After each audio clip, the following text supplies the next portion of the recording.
What's up, guys? James here with Fun Fact of the Day. Hope you guys are having a great day, learning lots and getting stuff done. Today, I have a story for you that involves an attempted murderer, a crazy person, and one of the toughest men ever to walk the face of this earth.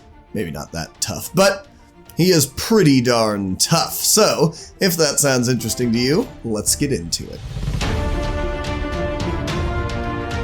Once upon a time, there was a man named Theodore Roosevelt, or Teddy Roosevelt, as many called him, even though he hated the name.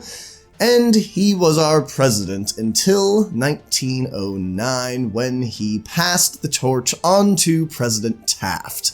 And in this deal, essentially, they had an understanding between the two of them, where he had put in a whole bunch of progressive policies during his term, and he expected that Taft would continue these policies. But right as he got in office, Taft said, "Nope, all your policies are done. Let's start shutting them down and get on to some new things."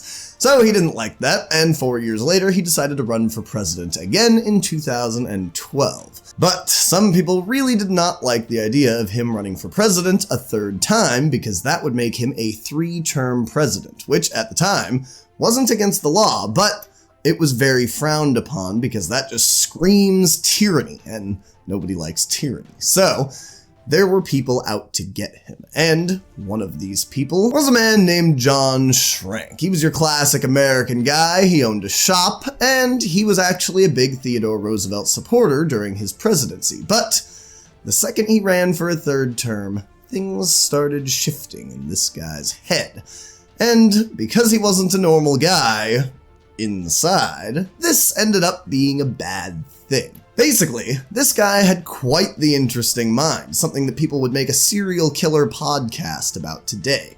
But in his head, he had a dream that ex-President McKinley, who was assassinated, came back and told him specifically that Theodore Roosevelt was the one who assassinated him, and that if he didn't stop this man from becoming president again, all hell was going to break loose. I had a dream in which the former President McKinley appeared to me. I was told by McKinley in this dream that it was not Zigzalazes, or whatever, who murdered him, but Roosevelt. McKinley told me that his blood was on Roosevelt's hand, and that Roosevelt had killed him so that he might become president. And so this guy really thought it over. He woke up and he thought, man, I can't have this guy be president.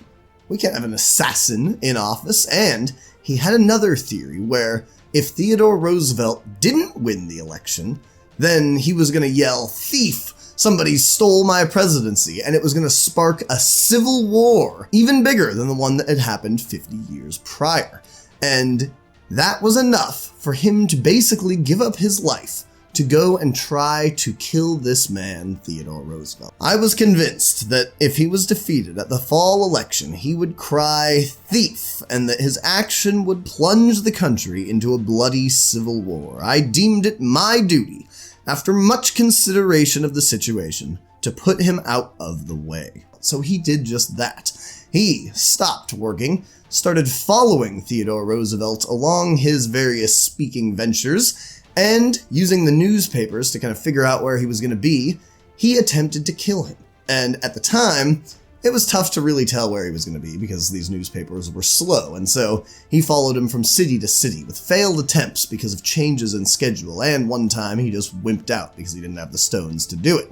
But finally, he made it, and he was 5 feet away from Theodore Roosevelt when he stepped out of a car and he shot him right in the chest with a .38 special revolver. Immediately after getting shot, Theodore Roosevelt's stenographer, who used to play football in college and was a pretty tough dude, tackled him to the ground, disarmed him, and put him in a headlock.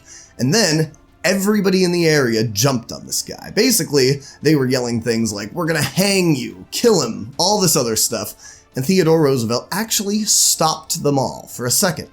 He took a breath, he coughed into his hand to see if there was any blood, which basically would have designated that his lung had been punctured, and when he noticed that there was no blood, he decided, I'm probably not going to die right now, so bring that guy over here. I want to talk to him. And he asked him, he said, "Hey, why did you do this?" And after the guy didn't respond, he decided, you know what? screw this guy. You can take him away, but make sure that he doesn't have any harm brought to him, because he deserves a fair trial, just like anybody else. And so that was what happened. And then, that's not the end. He got up, got back into the car. He sent a telegram to his wife to let her know that he was okay. And then he decided, I need to speak. So he kept going to the speech, despite every single person on his staff telling him not to, because he had just been shot in the chest by, at the time, what was a very high caliber revolver. So think about it. You just got shot in the chest. Normally people are like, oh, I should go to the doctor. But he had 3 doctors there trying to examine him, and he told them all to back off and let him do his thing, because these people needed to hear what he had to say. So he walked right out on stage, he put up his hand and he said, friends, I shall ask you to be quiet.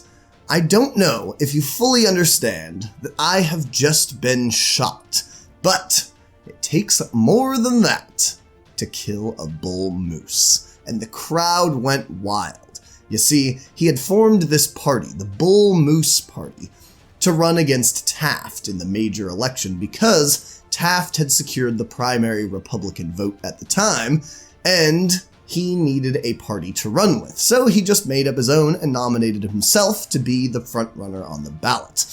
And people loved this at the time, but it ended up not working out for him. But anyway, back to the speech. People didn't believe that he had been shot, so immediately he pulled back his coat and showed this gigantic blood spot and holes where he had been shot. And then he pulled out his folded 50-page speech that he had prepared and showed the entire crowd a giant bullet hole that went right through it, and his glasses case, which was metal, that also had that same hole going right through it. It's estimated that those things are the reason that that bullet didn't actually kill him. They slowed it down just enough so that it would get lodged between his ribs, which it did, and he would actually not die. But he proceeded to tell the crowd, the bullet is in me now, so I cannot make a very long speech, but I will try my best. And his best was amazing. He stood there for 90 minutes, giving the best speech of his life with a bullet wound in his chest that would have taken down a horse. And it doesn't stop there. After that, he went to the hospital, reluctantly of course, and got checked out, and they basically just trapped him there until they decided he was good enough to go. And fun fact of the day, they kept the bullet inside his chest because at the time, and often sometimes now, leaving the bullet in the chest is the better way to go because they don't want to risk the infection of reopening the wound and pulling the bullet out.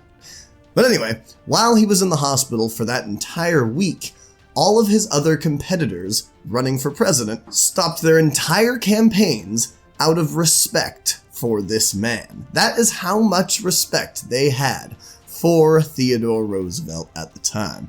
That would never happen today. So that was a story about a man who had been shot by a crazy person and then proceeded to give a 90-minute speech immediately following with no medical intervention at all.